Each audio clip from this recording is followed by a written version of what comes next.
Welcome to Trafalgar Square. We're here for Amnesty's demonstration in solidarity with the Arab Spring. We're joined by Farah Abushwesha from Libya. Farah, at the moment there seems to be a lot of infighting in Libya. What will it take for people to put their local, tribal and religious differences aside to unite and put Libya first and the people? Well, I think I'd like to say to begin with, but by saying that I think that there's an expectation gap at the moment, and I think that people are frustrated that the energy and enthusiasm that they started this revolution with and fought it with all their might is not being met. And I also think that the National Transitional Council has a huge task at hand in order to address all the various issues that it now has, not least including that Libya has never had any form of civil society or governance or democracy in over 42 years. So trying to create that from scratch, as well as meeting all these expectations, leads to a lot of frustration by people on the ground, not sort of appreciating that it's not just their issue but everybody's issue.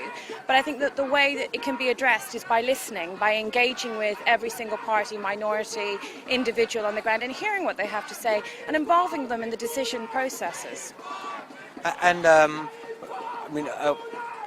was told the revolution, what was actually the suffering? I spent some time in Egypt and they were saying that the revolution, where did it come from? Their life was good compared to theirs in Egypt.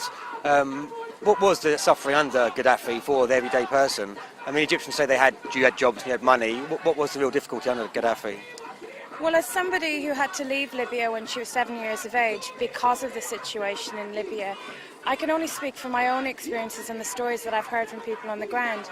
We were denied a right to making our own choices. I was denied, as was my sister, the right to have our fathers in our lives because he wasn't allowed to leave the country. And so we grew up without a father, and that's had a huge impact on us as individuals. Now we've spent more time with him, we've communicated with him. That's our personal experience. I have friends and colleagues whose parents disappeared and family members disappeared, off the face of the planet, who have still to sort of emerge and turn up.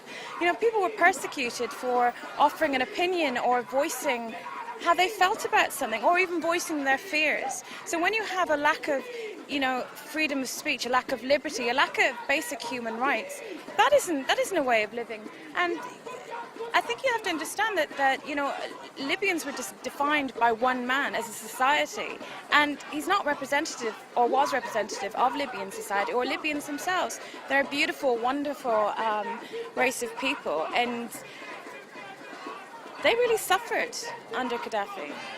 And you campaign for more women's involvement in Libyan society and in the governments. How's that going? Well, to begin with, what a lot of people aren't aware of is that on the 15th of February of last year, it was the female members, the female relatives of the Abu Salim prison massacre victims that actually took to the streets and protested against their lawyers being arrested, and they stood there for 2 days in the steps of the Benghazi courthouse, and they were joined by the swelling masses. So the revolution actually was started by women. They supported their men on the front lines. They may not have been carrying guns, but they were smuggling them. They created an underground network to smuggle in arms and medication and raise funds for the freedom fighters. They played a massive part alongside their men in the sort of liberation of Libya, in creating the new Libya.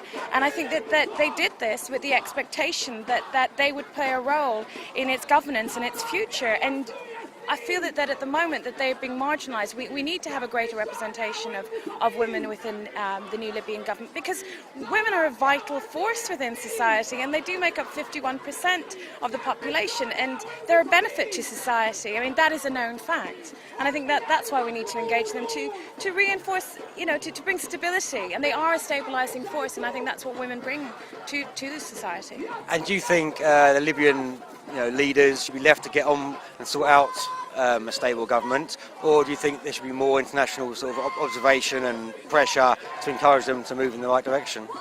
No, I believe it's like all children. At some point, you have to let them grow.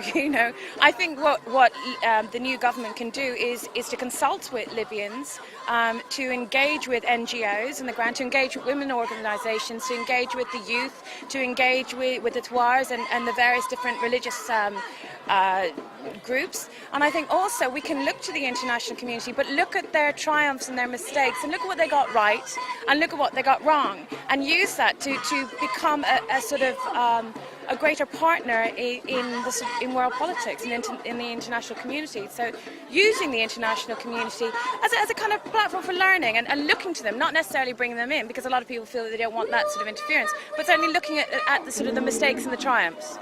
Thanks a lot for joining us. Thank you. This is Glenn McMahon in Trafalgar Square for Vision on TV.